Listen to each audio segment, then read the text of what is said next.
Muito bem. Deltamar, agora eu vi-te aqui você a mostrar uma Bíblia e pelo que eu estou a compreender da tua explicação, se existe um profeta, que é o profeta Cacu Filipe, que é o profeta mensageiro, como você diz, e eu estou de acordo que se trata o nome de profeta mensageiro, porque como sociólogo, eu li no livro Sociologia das Religiões, de Max Weber, na página 30, que ele chama o profeta mensageiro de Nabi, que é um nome que você tem estado a usar. Aqui estamos de acordo, a própria sociologia concorda com isso, porque Max Weber, na sua obra Sociologia das Religiões, na página 20, ele trata realmente de Nabi, aquele que é o mensageiro de Deus. Agora surge aqui uma questão. Se existe o profeta mensageiro, por que é que você ainda precisa de uma Bíblia? Uma Bíblia que não foi escrita pelo profeta Cacu Filipe. Esta Bíblia que você mostrou há pouco tempo aí. Aliás, pelas tuas explicações também vejo que você faz muito uso de capítulos, versículos da Bíblia, a Bíblia convencional. Então, fiquei sem entender por que, se a mensagem é a mensagem do profeta vivo, o profeta Cacu Filipe. Como diz Amós 3:7, acho que é isso, que Deus revela os seus segredos aos seus santos profetas. Por que é que você faz o uso de uma Bíblia? Ok, muito obrigado pela pergunta, eu lhe agradeço por essa pergunta, e é muito simples. Então, nós temos a Bíblia apenas como um livro de relatos daquilo que Deus fez no passado, para conhecimento. É como os alunos na escola que vão estudar sobre a história. Então, a história para eles só servirá de conhecimento. Então, para os angolanos, por exemplo, é importante eles saber quem foi Agostinho Neto, o grande presidente dos angolanos. Para os moçambicanos é importante eles saber quem foi Samora Moisés Machel. Para os americanos é importante eles saber quem foi Abraham Lincoln. Para os brasileiros é importante saber quem foi Floriano Peixoto, Deodoro da Fonseca, Juscelino Kubitschek, Tamar Franco. Então, são histórias. Então, um brasileiro hoje, ele não é regido pela história. Um angolano não se rege pela história. E a história não pode lhe ajudar em nada. Então, é apenas conhecimento. Então, nós podemos ver esta resposta por vários aspectos, né? E esse é um dos aspectos que eu gostaria de mostrar como história. Por outro lado, na Bíblia, no livro dos profetas, há profecias. E essas profecias é a parte útil da Bíblia. Por exemplo, quando o Senhor Jesus Cristo estava sobre a terra, me permite dizer isso, penso que em Lucas capítulo 4, versículo 14 ao 21, Jesus Cristo estava a explicar que ele era o cumprimento de Isaías 61, versículo 1 e 2. Então, a profecia que falava sobre Jesus estava lá. Tanto que Isaías, como profeta, Isaías como mensagem, aquilo já estava na história, e eles tinham os rolos de Moisés que contavam os feitos de Moisés, as falas de Moisés, mas nesta mensagem de Moisés tinha profecias que concerniam a Jesus.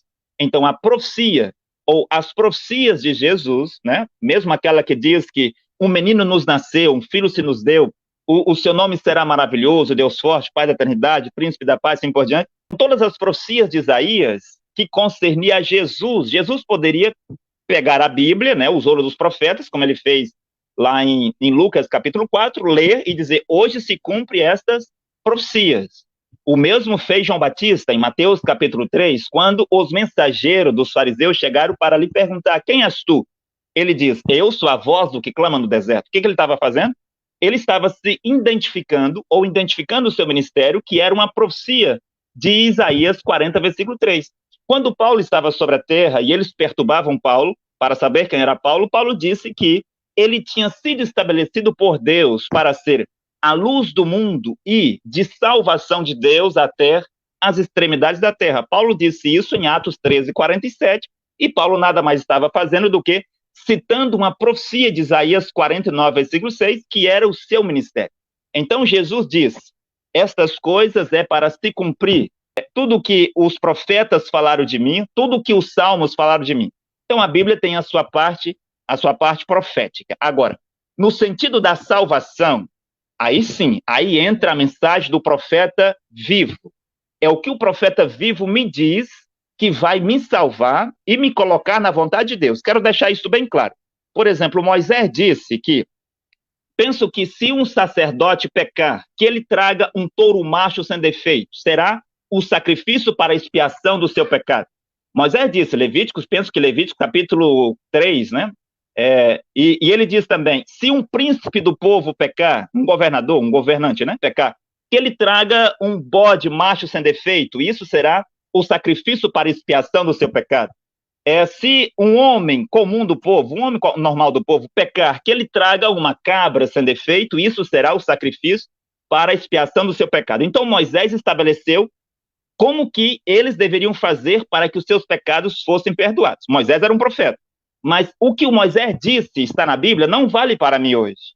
Enquanto que Cacô Filipe diz, se alguém pecar, ele vai na congregação e ele se colocará de pé e dirá, eu peço perdão a Deus e à sua congregação porque eu cometi tal pecado.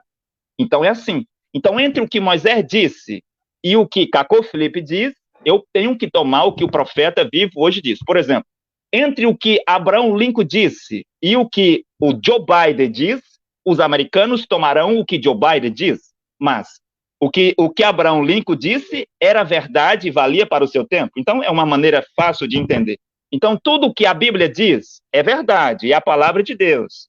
E nela contém mandamentos, preceitos, regras, ordenanças.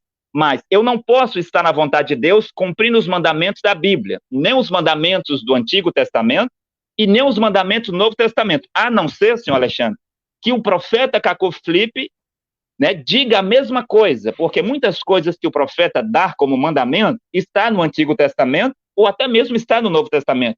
Mas há outros novos mandamentos, como Jesus poderia dizer, novos mandamentos vos dou. Então, para mim resumir, né, nós usamos a Bíblia somente para conhecimento da história e conhecimento das profecias. Para salvar-nos, nós nos seguramos naquilo que o profeta Cacô Filipe nos diz hoje.